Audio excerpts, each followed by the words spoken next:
ആദ്യമേ പ്രതീക്ഷിച്ചാണ് സേവ് പാകിസ്ഥാൻ എന്നും പറഞ്ഞ് കുറെ മൈലുകൾ വരുമെന്ന് കാണിച്ചു തരാം. India bombed Pakistan today.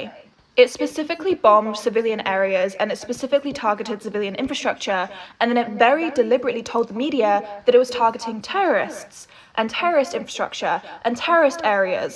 ആര് ടാർഗറ്റ് ചെയ്ത് സിവിലിയൻസിനെ? ആകപ്പാട് അവരുടെ ടെററിസ്റ്റ് ഗ്രൂപ്പുകളെ, അവരുടെ അങ്ങനത്തുള്ള ബേസുകളെ മാത്രം ടാർഗറ്റ് അടിച്ചത്. എവിടെന്നെങ്കിലും കുറെ ഫോണും മാങ്ങാണ്ടിയും തൂക്കി കൊണ്ടുവരാ കുറെ മറ്റവന്മാർ ഇറങ്ങി വരും. This is a direct result of the hollowing of international law, of the lack of condemnation from the UK government, from the US government on actual violations of international. എന്ത് international law?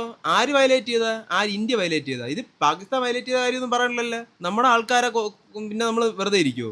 Bombing civilian areas to claim security and self-defense. I mean, you literally cannot make... നമ്മളല്ല civilians areas bomb ചെയ്ത. International news നോക്കിയാൽ അറിയാം. ഇന്ത്യയിലെ civilian areas target ചെയ്തിട്ടാണ് attack ചെയ്തത്. പിന്നെ ഇന്നത്തെ അറ്റാക്ക് നടക്കണം എന്ന് വിചാരിച്ച് പാകിസ്ഥാന്റെ എയർ സ്പേസ് മൊത്തം തുറന്നു കൊടുത്ത് സാധാ ആൾക്കാർക്ക് ട്രാവൽ ചെയ്യാൻ വേണ്ടി. അപ്പോൾ യുദ്ധം നടക്കുന്നതിനിടയിൽ ഏതെങ്കിലും മിസൈല് ആ പ്ലെയിനിൽ കൊണ്ടുകഴിഞ്ഞാൽ നമ്മുടെ നെഞ്ചത്തോട് ഇടാൻ വേണ്ടിയാണ് അത് ചെയ്തത്. ആരാണ് സിവിലിയൻസിനെ ടാർഗറ്റ് ചെയ്തത്? ഇത്രയും ചെറ്റത്തരം കാണിക്കുന്ന ആരാണ്?